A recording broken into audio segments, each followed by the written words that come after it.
বলুন মানব জাতি, মানব জাতি, মানব জাতি, মানব জাতি। আমরা কারা? আমরা ভারতীয়।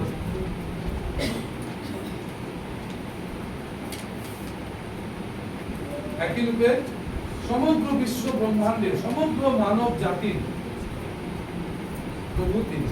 সেজন্য ইতিহাস দুভাগ হয়ে গেছে তার জন্মের মাধ্যমে। তার জন্মের মাধ্যমে ইতিহাস দুভাগ হয়েছে। এটা যথেষ্ট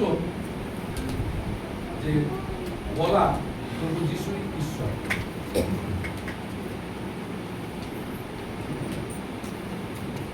সারা পৃথিবীতে কোন ক্যালেন্ডার ফলো করা হয়? 2026 সাল, তাই না? আপনি ফ্লাইটে টিকিট কাটবেন, আজকের তারিখ বলবেন 5 এপ্রিল, না?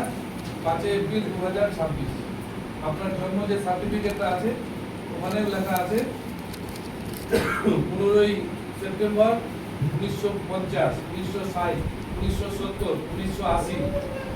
সবটাই যেখানেই আপনি তারিখ লিখবেন এটাই যিশুর জন্মের সাক্ষ্য দেয়। এমনকি আপনি যখন চেক কাটবেন ওখানে আপনি অনেক বড় রথী, অনেক বড় মহারথী, আপনি অনেক বড় বিশিষ্ট ব্যক্তিত্ব, আপনি খালি তারিখটা না দিয়ে ক্যালেন্ডারটা নিয়ে যাবেন, চেকটা নিয়ে যাবেন, দেখবেন আপনার চেক দেওয়ার আগে টাকা দিয়ে দিয়েছে। দিবে শুনুন না, তারিখটা দিতে হবে কিনা? এই তারিখ লেখার মানেটা কি?